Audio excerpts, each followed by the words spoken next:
Time is X minus 10, 9, 8, 7, 6, 5, 4, 3, 2, 1, 0.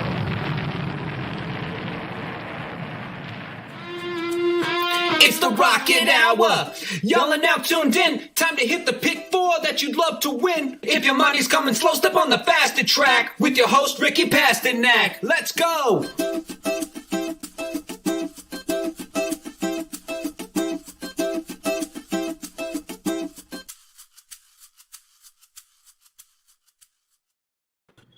Good morning, everyone, and welcome back to another episode of the Rocket Hour. You could tell my excitement because I actually shaved this morning. Every time we hit Oaklawn on Friday, I just wake up with a different vibe, a different atmosphere. Luckily, we will be doing Oaklawn Thursdays and Fridays starting next week, so that's great for me. Mr. Halterman, we do have a new segment that we will be introducing in just a few seconds. But before we do, how's your night? I know you were on Blinkers Off. Maybe give us a quick preview of what we're going to hear on there and things like that. Yeah, Blinkers Off was last night. You can hear on the podcast this morning and all throughout the weekend, obviously. And it's Robert B. Lewis and Holy Bull Stakes weekend, so there was a lot of talk about that. It was a good time. And listen, I feel like after your first comment today, I need to let everybody know that's watching. Ladies, he's single, all right? Ricky P is available. He's shaved. He's ready for you guys. He's ready. I did. We'll leave the first part of the comment alone. But I did shave. Yeah. We're starting a new segment, and you're going to see it right here. It's called Fill in the Blank, and what we're going to do, we're going to scroll that at the bottom. We will scroll our tickets, but the reason I wanted to do this is because I wanted to get my co-host more time. I felt like he deserves this. I will tack on to anything I think, but this is really for him. I just left it alone. I literally left it a fill in the blank, and I'm not giving you any topics because I don't want you to know. Yeah. I wrote down the notes here. We have about 4 topics. The first one's going to be Aaron, fill in the blank. The Eclipse Awards are terrible. I freaking hate the Eclipse Awards. I've always hated the Eclipse Awards. I know most of the people that vote in the Eclipse Awards, and you don't want them voting for anything. I've never watched one. I'm never going to watch one. I don't care who won Horse of the Year. I hate the Eclipse Awards, period. And we talked about it before. I said this is going to be a topic that you can go almost on a rant about because I know how much you hate it. I'm not going to make you go on a rant because you did that a little bit on Blinkers Off, but I agree. Magic, if you're listening, I only fill it out because you asked me to. It wouldn't be my idea to do it. I don't think it's completely necessary. I do give you a lot of credit for getting all those answers and putting in a really nice table and format because at the end of the day, it was Gabby Gaudet and a few other people on last night, and I was kind of excited, and then after 30 seconds, I was like, all right, this is pointless. I could just read the names this morning, tonight, when I woke up, whenever it is. I don't need to watch a whole thing about it. So to your point, it is kind of stupid. No one really cares. No. Aaron, fill in the blank. Your tournament results yesterday. Your tournament results online trying to qualify were blank. Average. I got refunds because I hit the non top 3 finishers of the tournament I was in last night. Got a refund, but unfortunately, I was $1.60 away from actually qualifying. I'm in one this morning, though, starting at first 3 at Tampa and the first 3 at Gulfstream, so last second qualifier there. But listen, as I tried to kind of tell Jared last night, if you're playing tournaments, it's its own separate thing. Just treat it like that. Don't get too emotionally invested in it because you're going to get pissed a lot. It's a long game. That's how you got to play it. But, the question – did not qualify, but did get my money back last night. Well, you know what? If one of the things that I learned from my dad a long time ago, breaking even is a win. So we could look at it that way. And it's good to note that you're back and ready for more. You are back and you're going to try again, and that's what's important about it. Yep. Aaron, fill in the blank. Curtis Magic Calloward was actually right for the first time. I shouldn't say the first time, but it is 6 degrees. It says it feels like 6 degrees here. I woke up and I was scared of the wind. So Aaron, fill in the blank. Magic being right is surprising.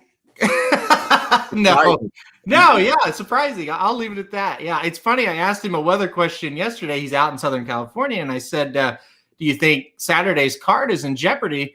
And he said, "I haven't heard anything." I said, "Obviously, you haven't. If you've heard something, I've heard something." I said, "Try to speculate right now." And he did say, "Well, it's raining pretty hard here in California, so we'll see." But yeah, surprising. He was right. It's very windy up there, I guess. So yeah, so I'll give some background. I'm on the 30th floor, so everything kind of seems to be a little bit more drawn out. When it's foggy, you really can't see. When it's windy, you really, really hear it. But I guess to Magic's point, I'm happy you said it, not me, because I'm a lot younger. That was fill in the blank. Yeah, anyone who gives me weather advice from Southern California or anywhere in California, I don't listen to it. But he was right, and he did try to break us the news yesterday, even though it was the wrong date. Two more spots. You know what? One more spot, because we're going to talk about it on the recap. Fill in the blank here on Saturday. There's an allowance runner, Santa Anita, who's still a maiden. So race 4, number 2, this T. I don't know if you saw that. Give me your thoughts, or fill in the blank. An allowance runner who's still a maiden, and what I mean by that is maiden, and ran against an allowance races for the first time. I've never seen that before, so fill in the blank for me. I've only seen a maiden that ran in a stakes race. I think Golden Pal did that at Saratoga. I've never seen like an 0-for-5 maiden running against allowance runners. I've never seen that before. So that thought, I guess, fill in the blank. What are your thoughts? Yeah, a bit awkward, right? It's kind of funny because there's one trainer that I've seen do this, and it's Dwayne Lucas. Every once in a while, he will throw one in an allowance, and it's still a maiden, but you don't see that very often. And you make a really good point.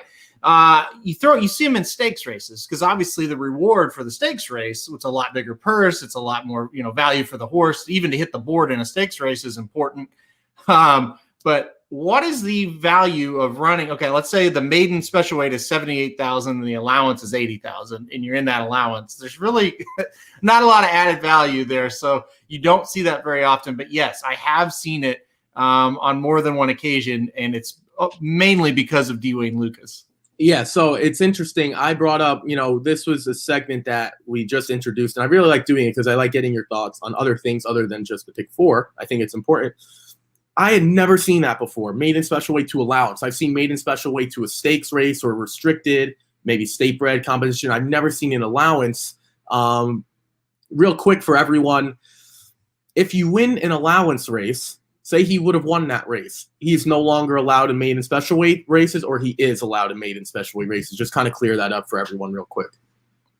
Yeah, here, this comment right here. This was the 2007 Arkansas Derby. This was my first time I had ever been to a racetrack. I'm so glad that this guy Mark commented here.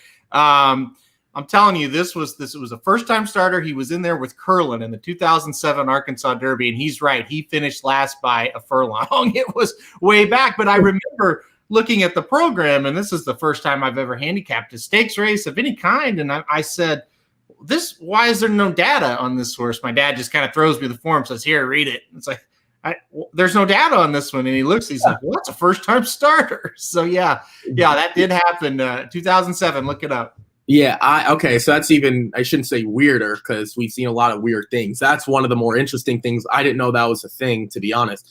Let's get into today's racing. There are a few comments I want to go over. Profile, yes. Single, but got COVID. Yeah, I still am dealing with COVID. It's gotten better. This one, thank you. Made some money. Let's make some money today. We went 3 for 4. The last race was disgusting. We will have to talk about that. Literally one race away from sweeping the whole card. So I'm not happy about that.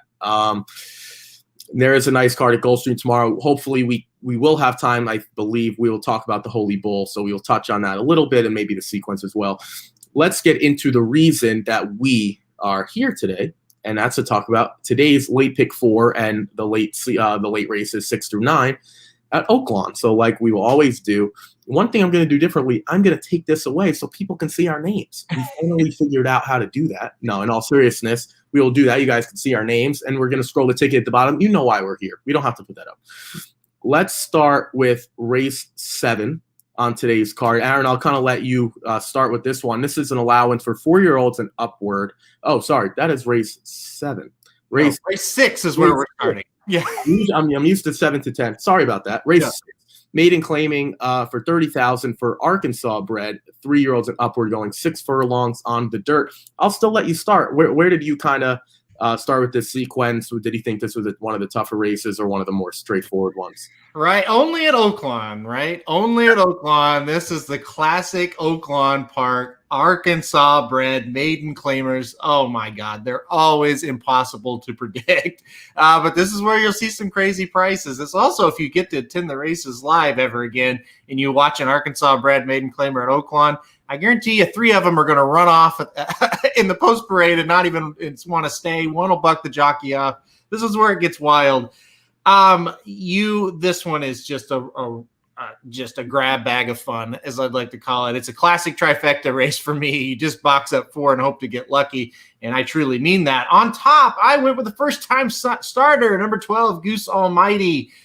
This horse sired by Laurie's Rocket, a D. Wayne Lucas trainee back in the day. Actually, he stands at Arkansas now. Big reason why here, the Martin brothers, I call them, William Martin and Joseph Martin. These guys usually win these Arkansas bred races, and I have a feeling this horse has been pointed for this race for a little while. I like 10 to 1 on the morning line.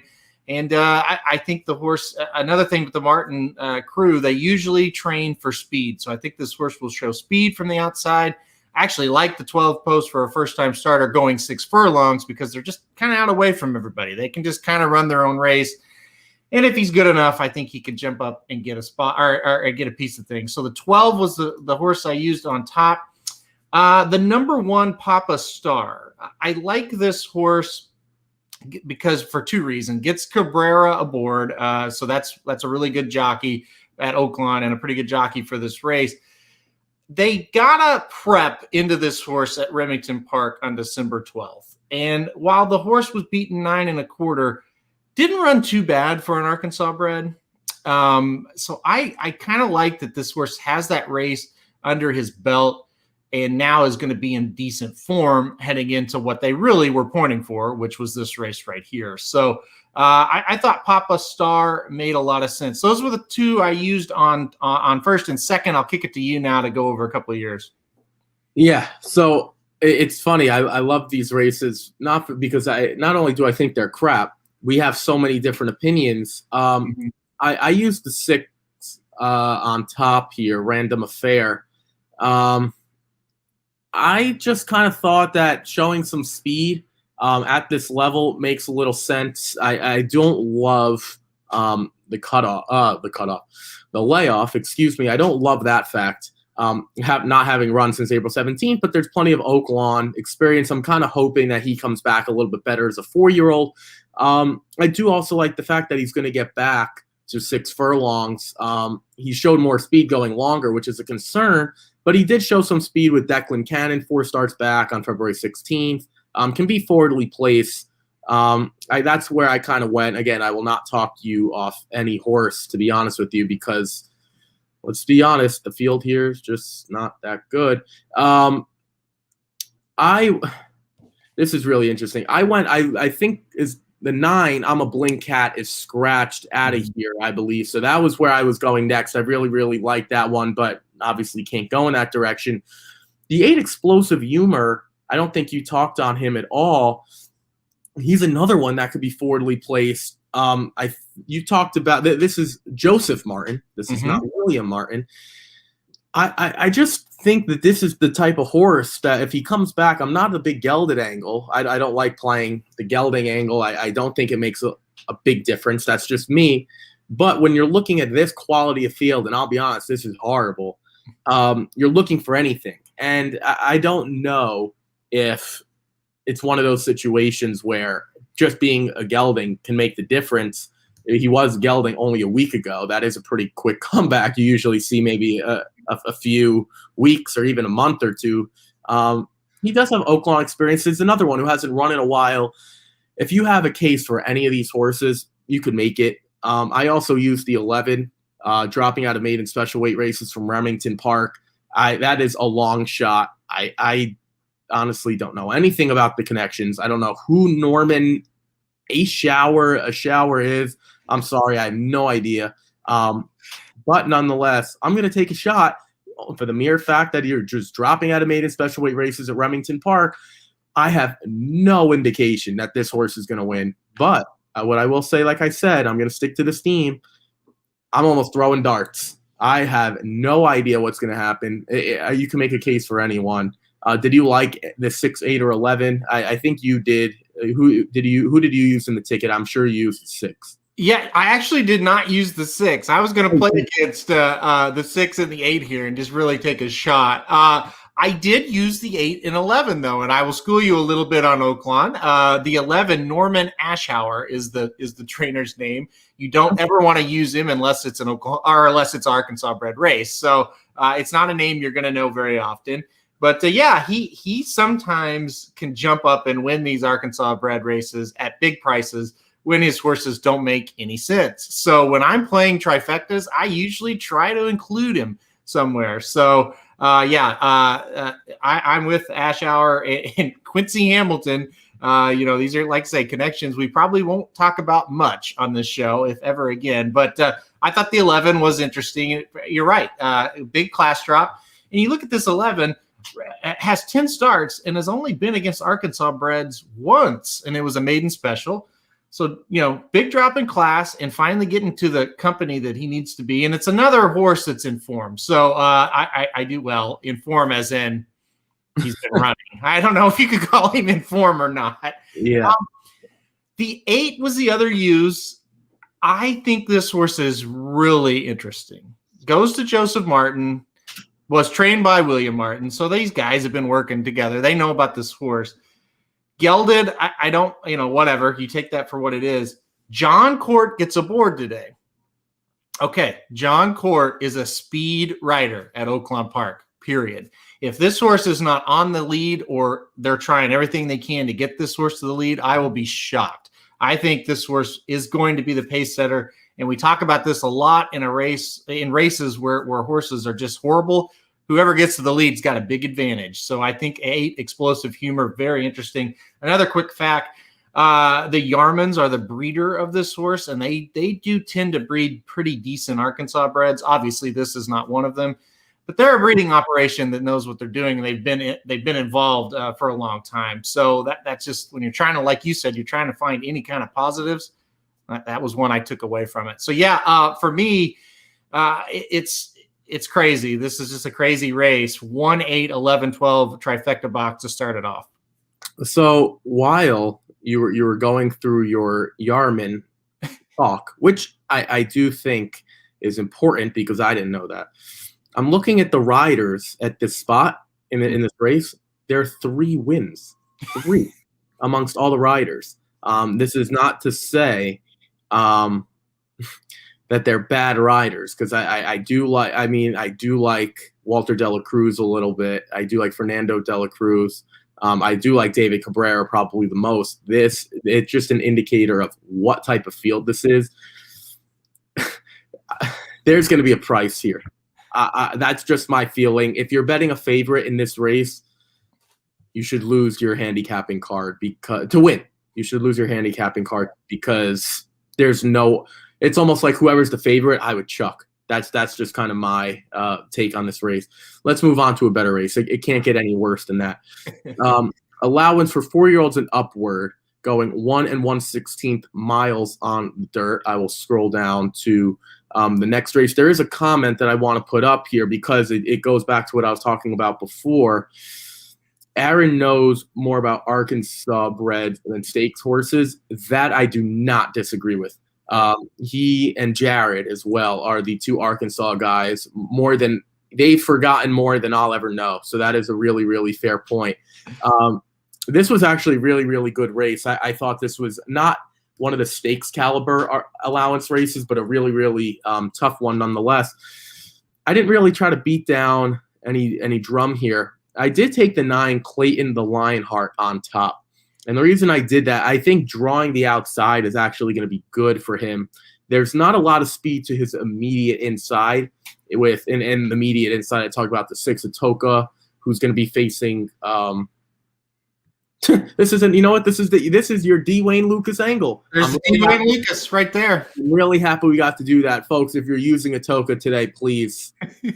I don't know what you're doing. The 7 Accession doesn't have a ton of speed, and the 8 Money for Mischief doesn't either. So I think Clayton the Lionheart is going to go right to the front, or at least get that mid pack. And I think I don't know if we've talked about this a ton, but speed from the outside where you can dive down is a lot better than speed from the rail, because you can kind of see the other horses as you're coming down the rail. It's like a defender. You're almost trying to keep one off. So I do like the 9 coming down and getting that position into the first spot. So that's where I kind of went on top. I did use the 3 and 4 as well. I didn't think taking a price in here made a lot of sense, especially for the fact that Clayton the Lionheart faced Beaver Hat last time out, who finished second, who finished actually ahead of Clayton the Lionheart. I just kind of like this spot. So I used a 3, 4, and 9. Kind of tell me where you went. Did you use some of those horses? Did you kind of fade some of those horses? Yeah, I put the 4 on top, Beaver Hat, and I'll put this comment up. 3 wins of the race prior for those jockeys combined, because Giroux and Santana won 14 of 27. Yeah, they're off to a really hot start, and that's why Beaver Hat, for me, Flo being aboard here was a really good sign. And also, this is just a really, really Ricky's Rocket type of horse, a really consistent horse. When this horse is on the dirt at this level, this horse just fires every time. And I'm playing a trifecta box here, so that obviously was one I needed to use. I played a 3, 4, 5, 7 trifecta box. My second choice and a horse that I'm really interested to see how he does today is number 7, Accession. I think from a class standpoint, Accession makes a ton of sense. I mean, this horse was in the Preakness, finished second in the Rebel at last time he was at Oaklawn Park. He was in the Risen Star. He's in LeCompte. I mean, he was all over the place. The problem with Accession is last time out at 4 to 5, he was 8th, beaten 6. So I didn't really want to put him on top, but I thought he's obviously the horse you got to throw in a try or an exacta if you want to play the exacta box because of the class. And 2 races back, the horse was beaten by 5 lengths at Churchill Downs, finished second, was beaten by Idol. And Idol's a pretty good horse who is the favorite tomorrow in the San Pasquale at Santa Anita. So, facing good company basically is the bottom line. So I did include the 7 logical use. I was interested in the 5 Guided Missile. I kind of think this horse is on the improve. And I think one more jump up of improvement, I think the horse has a shot here. Really saw a nice progression from the speed figure standpoint last time out. Brett Calhoun sends the horse here to Oaklawn from Fairgrounds and gets Cohen to ride. I really like David Cohen as a jockey. So I think this horse is kind of that I'm in the mid pack here. If the pace is slow, at least I'm close. If the pace is fast, I'm the first one to pounce. I thought that one could kind of spice up the trifecta that I was going to play. And then, the 3, another one that's just kind of logical. Larry Jones gets Terry Thompson aboard. You may go, well, who is Terry Thompson? If you don't follow Oaklawn a lot, he rides for Jones a lot here at Oaklawn. He's another jockey that rides for speed. And so I think the 3 is going to get a pretty decent trip before we place. So, this it's crazy, right? This is another one. It's a field of 9, much better horses, but I feel like other than maybe the 6, it's pretty wide open. Yeah, this is before I talk on some of the horses you talked about. Dennis said, look and see who the 3 got beat by last time. Yes, Blackberry Wine is a really good horse. I think ran second in the Louisiana Stakes at Fairgrounds, which I believe is a G3 grade 3. So yes, Blackberry Wine is a good horse. One of the things to note at Fairgrounds, the conditions don't look as strong. So you see allowance optional claiming 17.5. It's just they don't run for nearly as much, but the quality of the horses are still really, really strong. So same thing with Aaron's point of the 5 Guided Missile, and that was a segue. Just because you see the conditions not as good doesn't mean the runners aren't as good. I just want to talk about Accession really quick, and you kind of brought it up. Sure. Can he hit the board? Absolutely. And if you look at the race 2 starts back, he definitely can.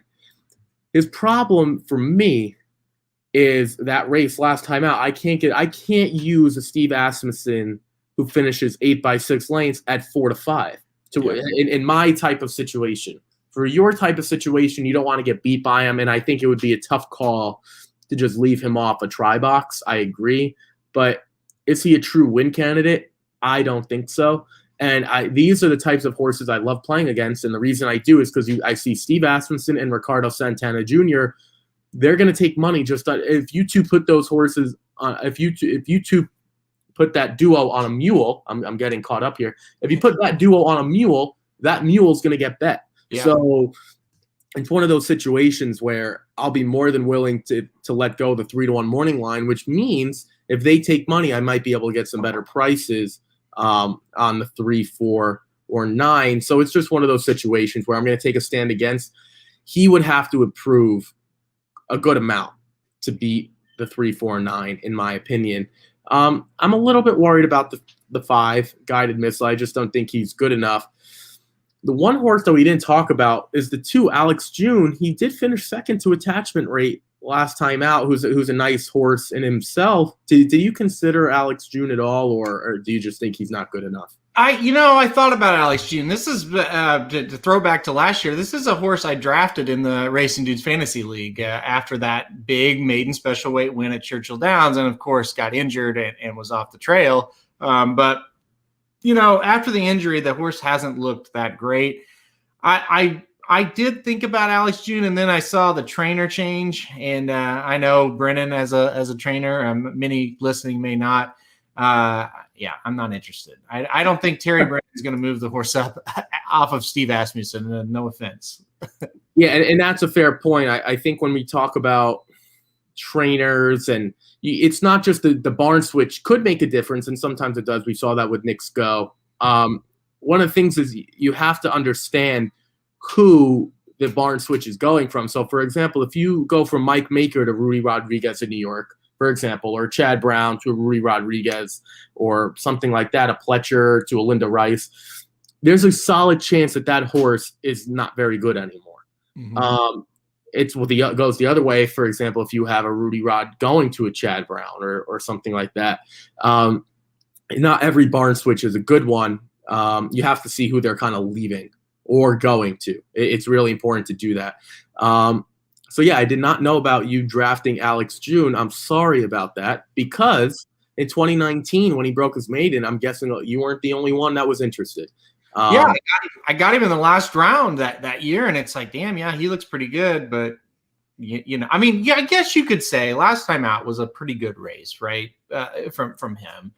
Second off the layoff. But, again, it's the trainers. It's just the barn switch. It was too much for me. You're never going to see me play that horse. Yeah, and that's fair, and that's just one of the things that you kind of hold true. And luckily for you, you don't have to play them. Allowance for 4-year-olds and upward going 1 1/16 miles, so very, very similar race. This is not as much of a condition. This is for horses that have never won 3 races. I'll kind of let you kick this one off. There are a lot of good runners in here. I have a feeling that I know where you're going, but you kind of walk us through this spot where you thought you should land. Well, first of all, I certainly agree. This is a really good race, right? I mean, there's some horses that kind of probably, you look at the 4 Dean Martini, won a stakes race, won the Ohio Derby, and probably has stakes races in his future one way or the other. And you could say that about a few. But the horse I fell in love with was the number 6, The Sound, for Brad Cox and Florent Giroux. This is my big wager, $20 to win on number 6, The Sound here. I think a gate to wire victory is likely. I think this horse has a ton of speed. I love Flo on a speed horse. I think he does a fantastic job with a horse that has early speed. I just couldn't find a lot of reasons why this horse is going to lose, especially if he runs back to that last race at Aqueduct. That was really something. It got a huge number, and sometimes you get a big number and you go back and you look at it and you're like, yeah, I don't know. Maybe that horse isn't great. But I watched the replay this morning, and it's like, yeah, that horse looked really good. It's won 2 or 3 races, and the one race he lost, here's that horse again, Idol. Idol beat this horse on debut by 2 1/4 or 2.5. And like I said a little bit earlier, Idle's the favorite in the San Pasquale tomorrow at Santa Anita. So that's a really nice horse. Yeah, I think the Sound is the best of a pretty solid group, but I just think that pace advantage is going to be too much to overcome for these other ones. And let's face it, I think Brad Cox is a little bit too much right now to overcome compared to these other trainers. So $20 to win on the 6. The Sound was my strong play today. Yeah, I'm not going to touch on the Sound. I obviously used him. There are 2 other horses. One you kind of mentioned, and that was Dean Martini. Mm-hmm. It's weird because Dean Martini seems to be getting back in form. Granted, none of those have been wins, but again, none of these runners have won 3 races. This is one of those, have you not won 3 races and you're struggling, or are you like the Sound where you're just improving? I use Dean Martini because he's not dropping in class, but I think this is the perfect distance for him. I don't think he's a sprinter, so I'm going to take those 2 races out. And the other 2, I just thought he's just wasn't as good. I mean, at this distance at Remington Park, the Oklahoma Derby lost to Shared Sense. The Ellis Park Derby lost to Art Collector and Attachment Rate, and then won the Ohio Derby, which I'll be honest, I didn't think was that strong of a race, but he still won it. So that's a horse that I wanted to include. Again, I understand that the Sound is probably the horse to beat. The other one is Muralist, and I'm more excited about Muralist than I am about Dean Martini, and this is the reason why. If a horse like Mimosa is going to go, if Dean Martini is going to be forwardly placed, Great Faces is forwardly placed, Muralist is probably the closer that I want. Last time out in the Allen Jerkins, going 2 miles on the turf, no, forget about that one. The race before that, the Thoroughbred After Care Alliance Stakes Classic, whatever the heck that one's called, lost to a horse named Rocketry, who Rocketry can run forever. If you've ever seen Rocketry run, it's like 7 furlongs for him is like going for a walk down the street. He can run forever, and that was a Keeneland. And then the race 2 starts back was in the Tokyo City Grade 3 that actually featured a Racing Dude's horse here, Tis the Magician, who finished 2nd. This horse is actually cutting back, and the one race that he did win at this distance was at Pleasanton, so don't put too much stock into it. But I think this is going to hit him perfectly. Owned and trained by Michael Pulich, sure. I don't know if I'm saying that properly, but okay, I'll give it a shot. And Joe Rocco's not that bad. I think a lot of people don't know who Joe Rocco is. He's not as strong. He runs a lot in Kentucky. He'll see him at Churchill Downs and things like that, Ellis Park, all that Turfway, all those types of tracks at Kentucky. This is the horse that I thought, though, and we talked about it yesterday at Gulfstream. If there's a closer, if this thing breaks down, if the Sound isn't able to get the lead by himself, this is the closer that I want. I know you're not interested in the 2 or the 4, but do you at least follow the same sort of logic? Well, I actually have the 4 and 2nd. I think that's the logical alternative. And for mostly what you're saying, I've never been a huge fan of Muralist, and that has bit me a time or two, but I didn't use him here. I did kind of want to address a couple of people. Dennis says he's on the 5, and then Mark as well. The 5 Wada Country, and Mark, I can relate to you very much in this situation. When I play this horse, that's when the horse runs 5th. When I play against this horse, that's when he wins. He's one of those kind. And Hartledge and Johnson, these guys over the years have teamed up to really, upset some fields here at Oaklawn. And they've also had nice horses that they've had together, like On Fire Baby was a really good horse that Hartledge had that was an Apple Blossom winner. So, Hartledge knows what he's doing. Red Dog Hartledge is his nickname, Ricky. You probably didn't know that, but he knows what he's doing. He's been around a long time here at Oaklawn. I'm against Wada Country today, so you guys saying, hey, I'm with him, you're probably going to be right, because every time I'm against him, he wins. The other one I wanted to mention real quick was the 8. I thought Warriors Map was kind of interesting here. Just won at the fairgrounds 23 days ago. Now comes right back. I kind of, you kind of said it. It's the difference of, are you in this race because you're struggling? Are you in this race because you're trying to move up the ladder? It feels like this horse is a little bit of both, right? Really struggling, and it's like, where did that win come from last time out at fairgrounds? But hey, it's a win at least. So I thought that's maybe to use underneath the 8 made a little bit of sense. But I'm kind of with you on the 6. The 4 and the 6 kind of are the 2 to use. I just leaned on the 6 a lot heavier for what I'm trying to do. I don't disagree. I didn't put that horse anywhere. But to your point, there's a win last time out. I think Luis Quinones is a nice rider as well. Larry Jones is a very, very quality trainer, 3 to 4 in the money.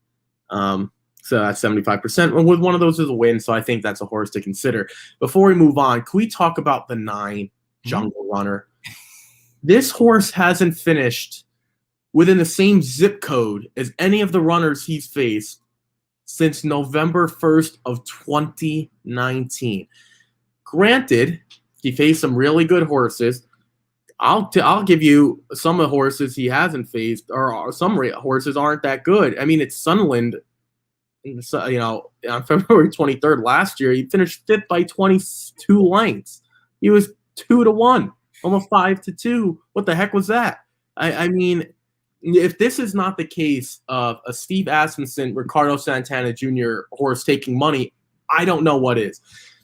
Folks, what I will say, I'm dead serious. If this horse wins, I'll be willing to match any win bet up to $10, as long as you provide proof to me that either on Twitter, an email, a DM, however you want to get it to me. If you bet $10 to win on this horse and he wins, I will match that up to $10.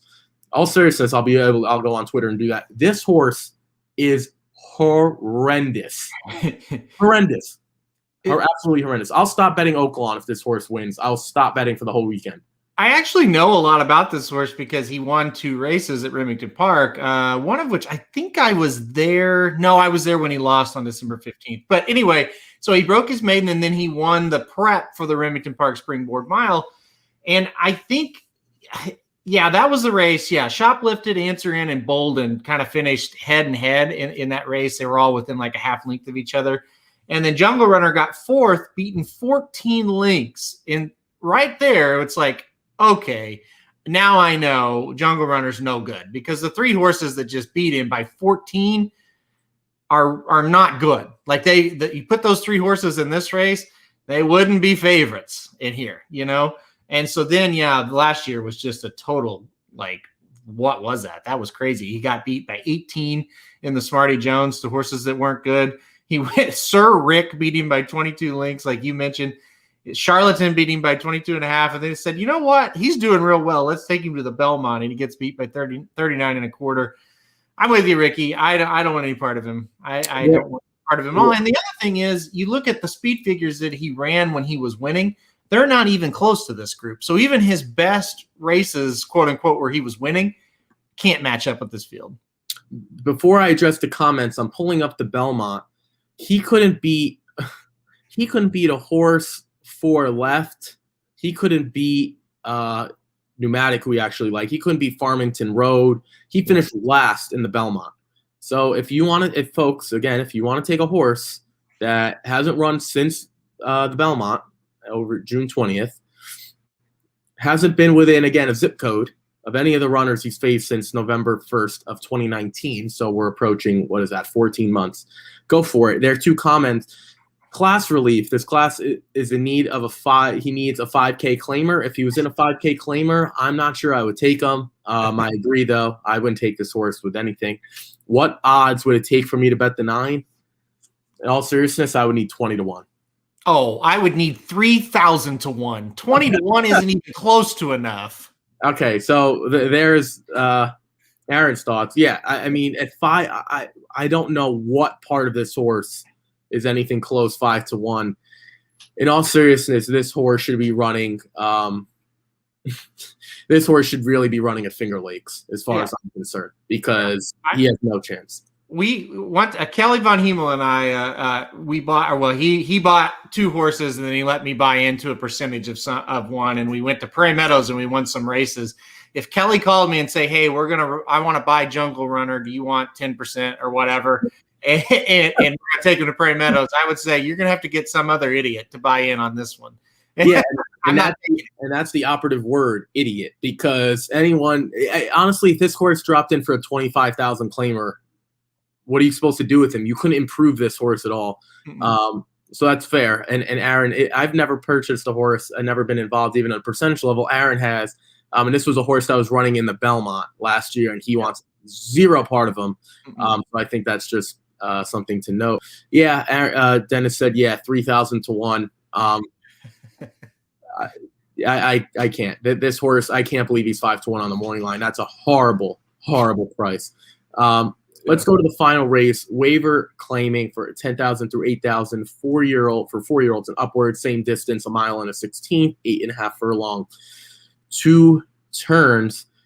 As I scroll down, I thought this was honestly the most interesting race on the card because I like a horse. I like a few different horses, but I'm not going to talk about Oaklawn, who I do like, the 2. I want to talk about the 6. I Will Stand. The starter optional claiming race last time out, this was for a different trainer, for John Ortiz, but those races are better. So he seems like he was getting into better form. He hasn't run since November, but that's not a crazy layoff. Ramon Vasquez is a really, really, really good rider. Ramon was aboard a long time ago here at Oaklawn. I just think if he repeats that effort at 8 to 1, there's a ton of value, and I would put him in the winner's circle based off that effort. Knowing you and knowing the way we kind of look at it, you probably use the 6 as well. What other horses did you use in the sequence? Yeah, I did use the 6, and I'll touch on him since you kind of talked about him. I really believe this horse, his better races are coming back into the cycle. And so I agree with your logic a lot. And listen, Ron Moquette, a very good Oaklawn trainer. Everybody knows Ron Moquette, trainer of Whitmore, who I was told won an Eclipse Award last night. So that's good for Whitmore. But and gets Ramon Vasquez, and you pointed it out. Vasquez at Oaklawn, especially at this 10K level, he's a very good jockey. So no reason to not like the 6. I had the 6 in third. I played another 50-cent trifecta, so I was heavy on the tries because I just thought the value was here. Deep fields and wide open races. 2, 3, 6, and 9. Those were the horses I used in that order, actually. So I guess I'll touch on Aquam. I guess is how we would say that. The 2 horse. Diodoro is kind of off to a little bit of a slow start at Oaklawn, but he will heat up. Trust me on that. And this just kind of looked like a race he's going to win. This horse drops way down in class. This horse has early speed. I kind of think this horse is going to get on the lead and be tough to catch. So I thought he was a little bit dangerous. The horse I liked at a price, and I'm hoping that Jerry Hollendorfer can move this horse up a little bit, is the number 3, Little No Way. The horse goes to a much better trainer, in my opinion, with Hollendorfer. He kind of gets Arietta, who I think is a pretty decent jockey at this level. Last 2 races were at Del Mar and Los Alamitos. They weren't great, but there are races in this one's past performances. It kind of makes me think this horse has a shot. And I also believe this is another horse that's going to be forwardly placed today. And I think that's going to be dangerous on this Oaklawn surface. So I thought the 3 with the new barn of Hollendorfer made some sense. And Hollendorfer owns this horse as well. So he's logically putting this horse in a spot where I think he believes he can win. So 2, 3, we've already touched on the 6. I will quickly touch on the 9, Candy Carlos. Second time out today for Carl Broberg. Nothing wrong with Carl Broberg. This is a guy that wins everywhere at this level. Tried Allowance Company last time out, and just that wasn't going to work. But now back where this horse should be in the 10K level. Gets Cabrera aboard, his go-to rider here at Oaklawn. So I think the 9 could play a little bit of a factor as well. Yeah, I did also use the 9. I went with the 2, 6, 9, and 11. The 3 that you talked about was actually the horse I just left off. If I could go a little bit deeper, that's where I would have gone. I do agree with the 9 in terms of it says eased and walked to the wire. That's obviously never a good sign. That always does give me a cause for pause to make sure that he's back. But again, I trust Broberg. I trust David Cabrera. And this is the drop in class at the 16,000 level at Churchill Downs last time out. Lost to Knight's Cross, who went on to win next time out. That's important to note. He's actually, if he can run back to that race, he's probably got a solid shot here.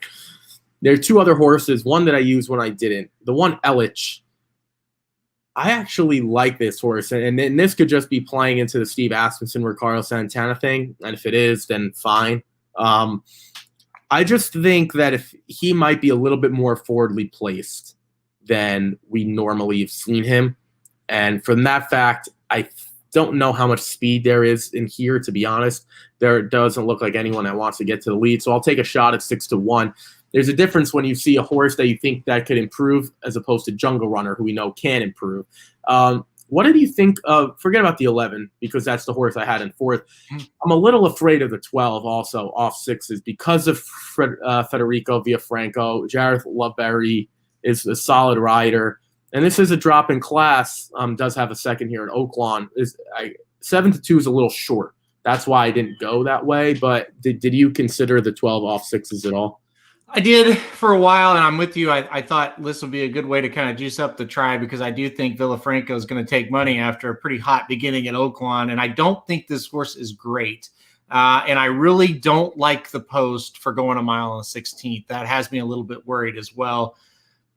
So yeah, I wasn't real thrilled to take this 12. I don't know, maybe just a tiny cut below some of the better ones. Now, some of the horses we've talked about, we're kind of thinking they're going to run better races than maybe they have in the last couple, or they're going to get back to that form, or they're rounding into form. Where this one, I think, is in form. So if some of those other horses kind of disappoint, then the 12 all of a sudden is right there. So I'm not really all about the 12. One quick comment: Cabrera always rides for Moquette when they're at Remington. Cabrera would probably be on the 6, but the 9, Broberg is who Cabrera rides for the most. That's like the top barn. So I believe that's why he's on the 9 today. Yeah, gosh, the 12, if the 12 wins or hits the board in my case, I will be pissed, because I play these connections a lot. You have to. But at the end, I was with you. I just kind of thought, that's maybe, I think that horse might be the favorite by the time the race goes, and that might be one we can kind of take a shot against. Yeah, no, I completely agree. I think there are a lot of ways you can go in this final race. Let's go to yesterday's card. I shouldn't say let's go. Let's recap yesterday's card, because there was a lot of short prices, let's just say. A lot at the beginning. We're not going to go throughout the whole card, but what we're going to do here, we're just going to kind of start with race 7, and we're going to go real quick, because I do want to get to the stakes races this weekend. Dr. Shane ran like we kind of thought he would. To be honest, you like the 4 and 5 a little bit, Farley and JP Hellish. For me, I was, it started off the sequence. I was happy to get Dr. Shane home. Pagliacci really had an opportunity, was sitting in the perfect spot. He just wasn't good enough, and that's what you kind of warned me about. But I said, okay, that's fine. You had the 1, 4, and 5, so you were all over that race. 4 to 5 was a little bit short, I think, when we kind of look it over. Yeah, I was, but it was a win, and that's all that really matters in the end. And it wasn't, I think we kind of said on the show, this might turn into a blowout. It certainly was not that. This was a hard-earned effort. And about mid-stretch, I thought, yeah, 5's going to win this race, but the 1 kind of showed the class. So I thought it was a good performance. And, I was happy to get this one right, because I didn't get the next one right. That's for sure. Yeah, that's a good segue into race 8. This is the race that I really went the way I thought it would. I said if it gets a little hot early on, Well Defined was up there, Storm Runner was up there. I said if this thing gets broken down quick, you're going to see someone come from off the pace. And the 2 horses that finished first and second, they ran like they had rocket strapped to them, late, because of look at where they were. They were well off the pace. I will be honest, Queen Anne went off at a lot shorter price than I ever thought I would get. I thought I'd get something of 6 to 1, 7 to 1. I was happy I was able to get the best of Gloria Florida, and once they kind of drew even, she, kind of took off. He kind of took off there. I know you like Storm Runner, so I think that kind of sums it up real quick. Yeah, it was awful. I mean, Storm Runner. Here's the deal. Yes, they went fast, but Well-Defined and Storm Runner, they're kind of trash, right? Like, I think if either one gets pressured, they just kind of quit. And that's what you saw. And Storm Runner had to be walked off. I hope he's okay. I don't know what happened. But I really thought both of them had a shot up the backside. It's like, okay, they're getting the trip. And then, just totally fell apart. And then, Queen Anne just picked up the pieces, right? That was a huge move on the turn by Queen Anne. I thought that was impressive. But when everybody in front of you stops, you're going to look like you're going fast. Yeah, no, exactly. Dennis has a good point. The comment for the 6 should say didn't care. That's one of the funnier comments that I've seen. It is kind of true. I mean, the 6 had no chance at all. I don't know. I'm not taking much of this race. To your point, I hope the 5 is good moving forward. One thing to note here about the times, and you brought it up, the first quarter went 24 flat, or 24.15. Obviously, when you call races, it goes in fifth of seconds. So 24 flat. The next one went in 22 and 3. If you're going to have 46 and 4, you always want 22 and 3 and then 24 flat. You don't want it this way where it was slower and then picked up, because that's not the way. You want to get a breather in somewhere in the middle of the race. These horses were put to the test early. That was probably the difference for what, at least Well-Defined, because if Storm Runner was pulled up, obviously wouldn't have mattered. But definitely for Well-Defined and maybe a 6-4 Peck. Let's move on to race 9. This was a pretty dominant effort by the 4, Paint Them Blues Away. I think that's who you liked on top. You didn't really have a strong opinion anywhere else. I made the case for the 3, Sanity. Again, I should have lost my sanity after trying to make the case that this horse would finally beat Paint Them Blues Away, and the 7, Kiffle was horrible. Kind of tell me how you thought this race went. This is where I made a huge mistake yesterday, because I should have flipped it and played the exacta in the race before, and then played Paint Them Blues Away to win, and then everything would have been fine, would have made money. But instead, I played the 4 with the 7, because I thought, the 7, that's the horse that the 4 hasn't really ever faced. And you look, it's like, the 7 should get the trip. And the 7's kind of comparable with speed figures. So I'll play the exacta box 4 and the 7. Well, the 7 did absolutely nothing. Yeah, that's another one. That should be the comment. Should be didn't care, because the 7 didn't make any run. But the 4 showed his class. So it was nice to predict the winner on top there. I think the 4 is a really, really good horse. Final time of 55.16. That's awfully good. The only reason why I didn't want to stop talking about this race is because now we have to talk about this one. This was the race that I'll let you kind of talk about it from your tournament perspective. I'm trying to remember off the top of my head. I used the 3, I used the 10, I used the 7, and I used the 8. I hit the pick 4 and 5 early on, but I actually lost like $20 because they were all heavy favorites. So that's always a bad feeling, I'll be honest. Here, I was alive to some decent prices. I think some of the pick 5s are paying $400 or $500, which is solid for some of the short prices we had. What did you have in the tournaments that could have propelled you to, I think, the weekend? Well, I mean, forget the tournaments for a second, because that was important, but I had a win wager on another, because the more I looked at this race leading in, it's like, I think this horse is just better. And I thought we'd get, I think the horse was 5-1 Morning Lion, and I thought I could get 7-2, 4-1. And it turns out it's 2-1, but still, I guess the only way I could sum this up is, what was Ortiz doing? I mean, I get if you're having to push a horse and go fast because there's horses right behind you. And it's like, well, what can you do? He was getting pressured. This horse was 8 ahead up the backside. It's just like, slow it down, and you kind of mentioned the second quarter in the race a couple back. The second quarter killed this horse. And then you turn for home, and it's like, I still think the horse is going to win because he's so far ahead. My God, to lose by a nose, well, really not a nose, but for him, like maybe a head or a half of a length, going that fast early with nobody around you, I was just in shock. The whole time I'm sitting there thinking, what? Just slow down. You're 8 ahead of these other horses. This was crazy. Jared actually could have moved on if the 4 even gets second here. So that was tough for him. And then, of course, you are alive to the 8. And I thought watching live, the 8 got it, and somehow the 11 wins. This had to be a crushing blow to all of us. If you didn't have the 11 and you were alive to the 8, or even if you're alive to the 4, terrible, right? Yeah, no, I was alive to the 8, and I just got nosed out. It's ironic because the 4 actually did damage to the 8 by giving up the rail. That's how the 11 won. It's one thing, the 8, I'll make the argument, the 8 ran a better race than the 11. Yep. It was because of where they were at the top of the stretch. Going wide is obviously going to inhibit your ability to win when you have to go a little bit further wide, as opposed to the 11 was able to just kind of sit.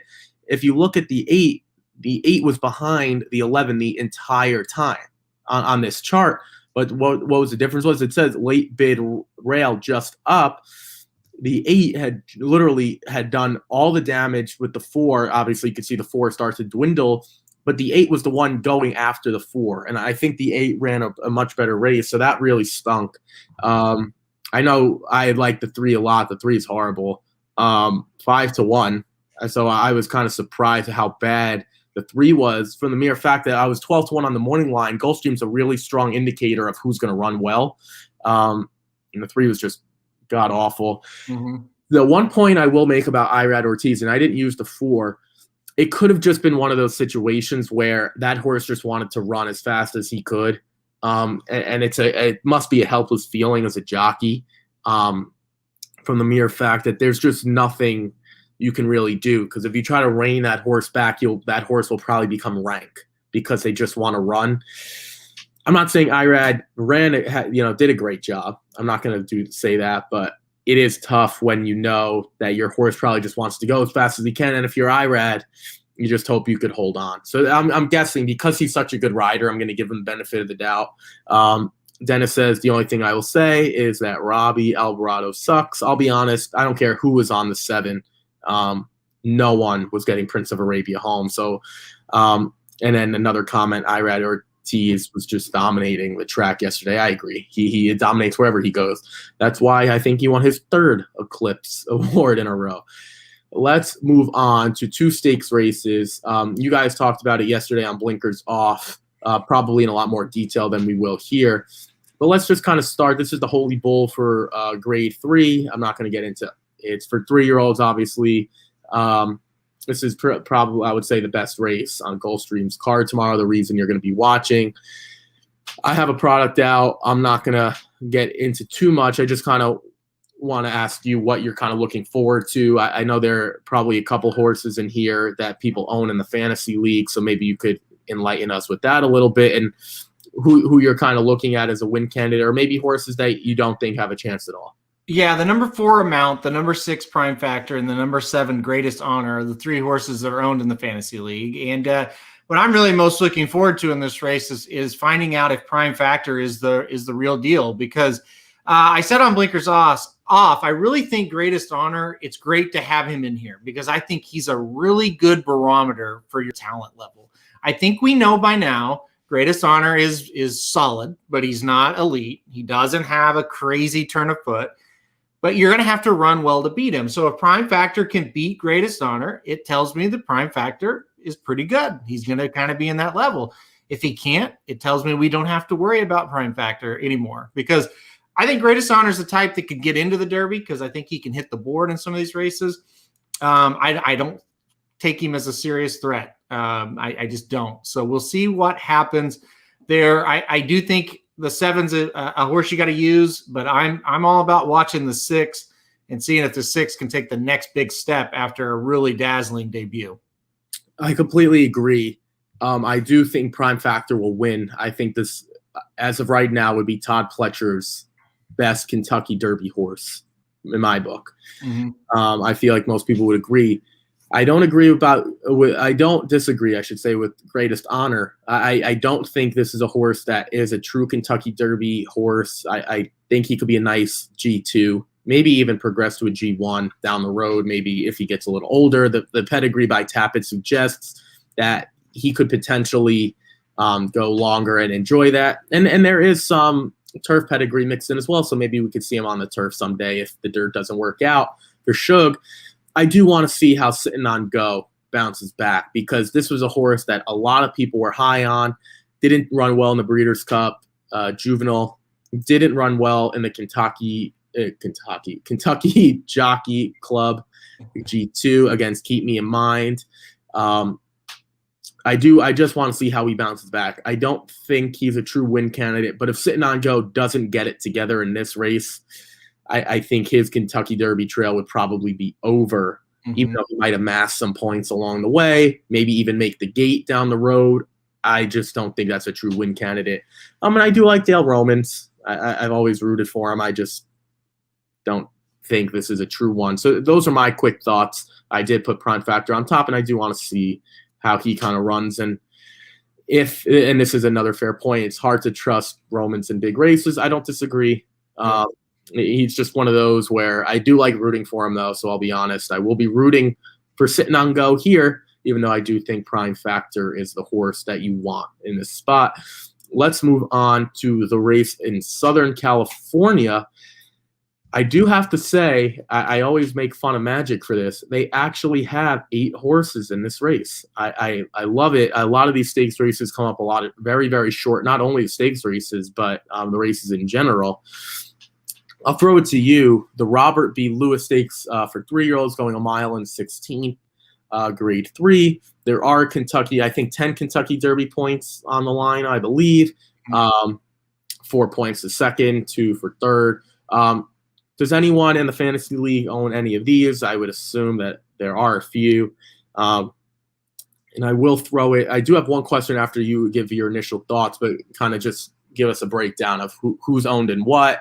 And who you're kind of looking forward to here. Yeah, the 1 Medina Spirit, the 2 Rombauer, the 3 Parnelli, the 4 Hot Rod Charlie, the 7 Wipe the Slate, and the 8 Spielberg are all owned. So 6 out of the 8 are owned in the league.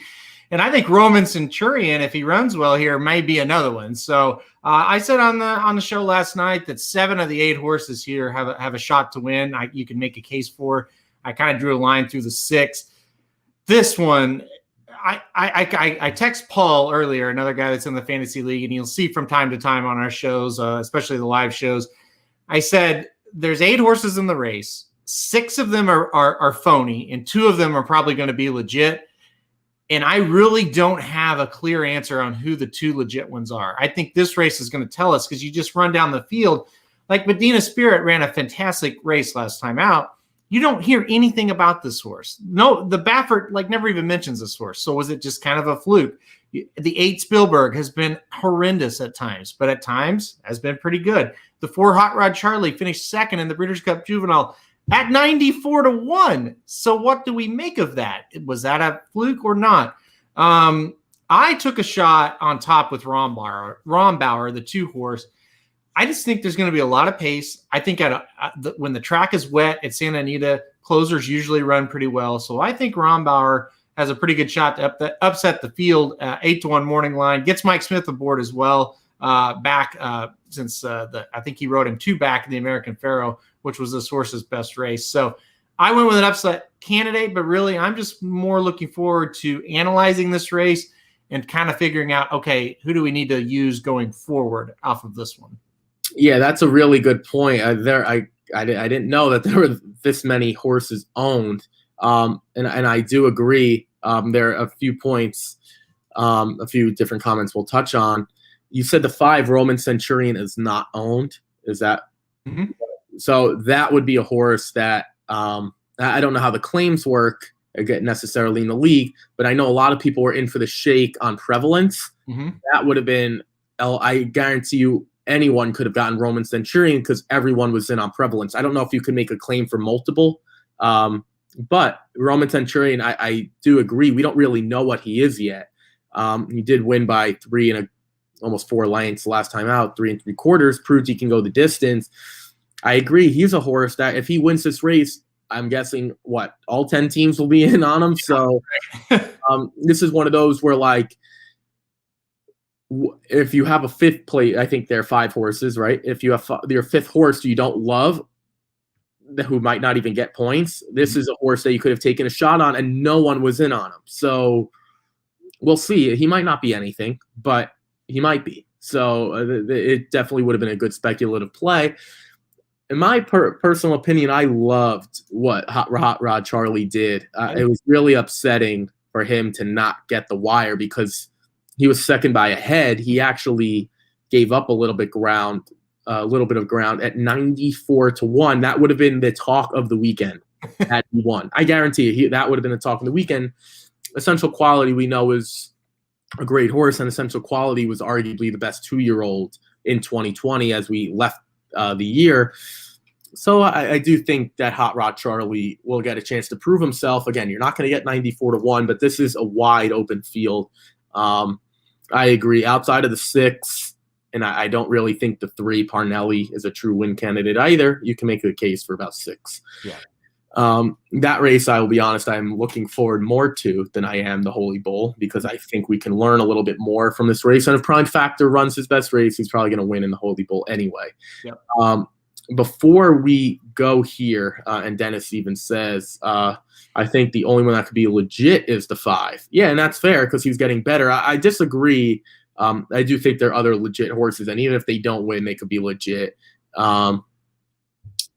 That and to his point before, to prove a point to Magic, how many of these horses are a legit Derby contender? I think we're going to find out because unlike on the East Coast or Kentucky or Florida, wherever, you see a lot of horses meet up for the first time at the Derby, or you see them meet up for the first time maybe in the Florida Derby or the Southwest or something like that out in Oaklawn. In California, they really do battle against each other. So we're going to know, in my book, and I'm sure you agree, who the top 2 or 3 3-year-olds are because they have nowhere else to go outside of running at Santa Anita. So I think we'll have a lot to learn and a lot we could take from it after this weekend. Yeah, no, I agree. This is like the unofficial start of it. I know it started a while back, but this is once the Pegasus gets out of the way, it's all Derby all the time. So yeah, this is going to be, like you said, this race, I think we're going to learn a lot. Yeah, and that's a good way to kind of wrap it up. There's always something to learn in this sport, and always something you could take away. Before we go, we're going to wrap up. Real quick, our tickets for today at Oaklawn. I don't think there were any other scratches to announce since we put in our original tickets yesterday. There were a few that we adjusted, so I think everything is up to date, at least on our ends. Make sure you check your final tickets. I'll start with race 6, the 6, 8, 11, with the 3, 4, 9, with the 2, 4, 6, with the 2, 6, 9, 11. The first race, I have nothing to talk about. I think those horses are all horrible. So if you like a price, give it a shot. The idea, I am interested in the sound, though, in the sequence. Is the sound the real deal? Can Muralist run a good race? We'll see. And what can Dean Martini do? I know you're all in on the sound, but I don't feel strongly enough about a single, even though I agree the sound is probably the horse to beat. Yep. So I'm with you on race 6 being terrible. 1, 8, 11, 12 trifecta box. 50 Cent just trying to get lucky. Race 7, you have a little bit stronger horses. You feel a little bit stronger about some of them, but I still did a 50 Cent trifecta box, 3, 4, 5, and 7. You touched on the sound in race 8. That's the big one. $20 to win on the 6th, the sound. And for me, it's can he win, and does he win impressively enough to where you see him in the stakes next time out? Because that's got to be where these horses are going to go. Whoever wins that race is going stakes next time out. And then finally, race 9, a little $10,000 claimer to round out the card. I went a 50 Cent trifecta box, 2, 3, 6, and 9. And just real quick for Mark, if you're still watching, I looked up the first-time starter in that Arkansas Derby in 2007. His name is Olympic Chief. It was Olympic Chief. And the horse raced 28 times, 1 win, 1 second. That's it. So maybe it's not a good idea to start a horse off in the Arkansas Derby. I'll throw this comment out there facetiously. 2 comments. 1, there's probably a better chance that we would win if we were to run in that race, or about the same. The other one, again, Jungle Runner. If Jungle Runner wins, there's a strong chance that I will never bet Oaklawn again. strong because that horse has zero chance. I've never been this strong about an Asmussen horse. I think that's the Asmussen horse. 5-1. Good luck. I think we talked about it. We need like 100,000 to 1. I would take 30 to 1. If you gave me 30 to 1, I would take them. Outside of that, no. Aaron needs 3,000 to 1, I think. So. We should make a prop bet for you. If Jungle Runner wins, you have to do something ridiculous on the show Wednesday. I mean, okay, that's fair. I will take. Yeah, that's fair. I will do if Jungle Runner wins. I will do something outside of anything that's illegal. I will do it on this show or something that's not incredibly embarrassing. But if it's something like pour water on my head, I will do that. If it's like paint my nails with whiteout, I would do that. Something that is embarrassing, but not to the point where like it would affect my life because I've never seen a worse 5-1 horse in my life. So if anyone has an idea, a thought, a comment on what I should do if that horse wins, you know what the worst part about it is? If that horse wins, he's going to be a short price probably. It's not just because he's Asmussen and Ricardo. It's not like he's going to broadcast the whole hour outside. I like that. If I can find my laptop's really, really poor in terms of it's old. If I could find a place where I could plug it in, I will do that. I will drive around my town and see if there's a place I could plug it in because I don't know if my laptop would last not plugged in. It's really, really, it's on the older side. But if I will do that. How about that? I will do it outside. It's 6 degrees here in New Jersey / New York City. So I will do that. I will go outside. You have to wear a T-shirt, just a T-shirt only, nothing else. No, I mean other clothes, but no. Okay, let me back up. A T-shirt for a shirt. You can't wear a jacket or anything like that. Okay, so I will do that. I will do the show outside in a T-shirt. Yes. I can't promise I will do the whole show outside again because of the laptop, but at least if I can't plug it in somewhere outside, I will start that way. And then I might have to find somewhere, but hopefully we will do it. I guarantee you it will be at least a half-hour show. I can't promise you the whole hour and 10 minutes or so. I'll give you a guaranteed at least 45 minutes. I'll say 45 minutes in a T-shirt. I'll wear sweatpants and shoes. I'll be outside if this horse wins. So I am rooting against Jungle Runner to say the least. I'm sure everyone else is now rooting for Jungle Runner. I'm all in on Jungle Runner. Yeah, so Aaron will change his. I'm going to lose. Yeah. I want it to be Jungle Runner today. Yeah, I will do anything for Jungle Runner not to win, but I will do that. So yes, that's what we like to do. We like to have some fun. I'm all for it. I will do that. I guarantee you people will be watching if I have to stand outside in 20-degree weather. Yep, Dennis said I'm now cheering for him. I'm not. Shocker. Without further ado, everyone, be healthy, stay safe. Let's try to make some money. We were one race away on the Ricky's Rockets yesterday from sweeping the card at Gulfstream. So thank you to the 4 when Irad Ortiz, who was able to let the 11 come up the rail and snatch it. When it probably comes back in the chart as a nose. That's what it was. It was a nose. It was a true nose. So let's try to be a little bit better today. Hopefully, like I said, I shaved, so the vibes have to be better as we move to Oaklawn. So we'll see, and let's root against Jungle Runner. Without further ado, again, guys, good luck today. I don't know if we'll be live tomorrow. We'll let the 2 corporate people figure it out. I'm sure some people don't want to listen to us again for another 3 hours like we were last week. So we'll see. If we are, you guys can catch it here on my Twitter, the Racing Dudes Twitter, Magic's, Mike Somich, Saratoga Slim, everyone. If we are, we'll see. If not, we will see you guys next Wednesday, hopefully recapping some winning tickets. Take care, everyone.